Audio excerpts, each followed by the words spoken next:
kawula umat sedaya masyarakat ing Desa Warokolang kalong khususipun Bapak Kepala Desa. Sore mau Bapak Kepala Desa wis matur sok taun 2017 aja kono-kono.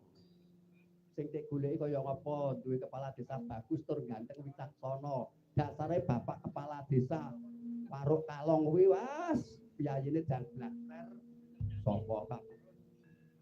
Bapak Jumadi SH kuwi tenan upama dewan sak Kabupaten Ngawi ya kenal. Upama njaluk bantuan apa-apa anggere lumantar pendene Bapak Kepala Desa was tenan mesti kelakon. Ayo beda nek karo kowe duwe kepala desa tingak-tingu. Nggon aku ki eneng nduk arep jago lurah iki ketoke apik tertib tenan eneng arisan apa-apa no duit 100 200 gak tau mengko mbasa didekne karo masyarakat dadi lurah setahun mlebu hukuman nduk kuwi tenan ngono kula sing goleki kaya apa jebul kae sing tak anti-anti wos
dasar bengeke karo panjenengane para panitia, para warga agung Grogolan disembadani nduk, disembadani tenan.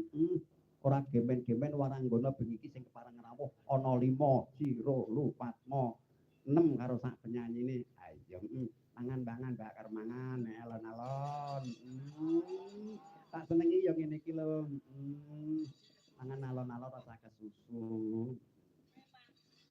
Waranggana cacah wonten gangsal tur dasare wananggane sing nom-nom tur cantik-cantik wabah iki sik perawan.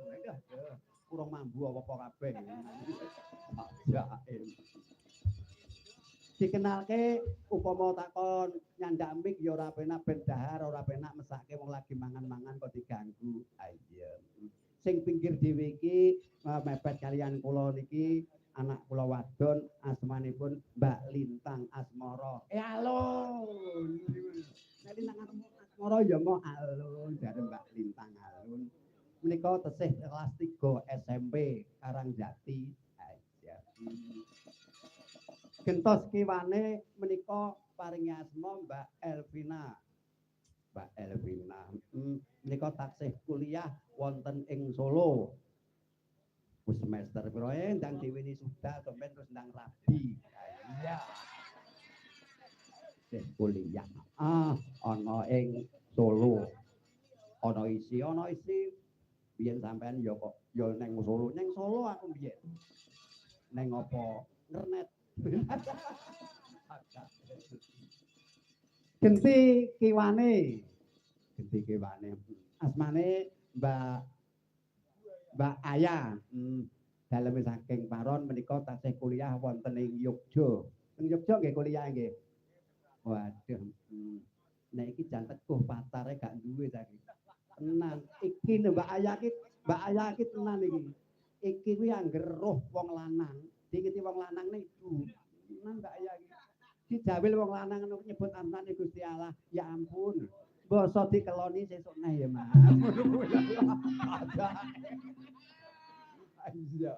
Mbak Aya menika mboten menika guyon taksih kuliah wonten ing Yogya. Entos kiwane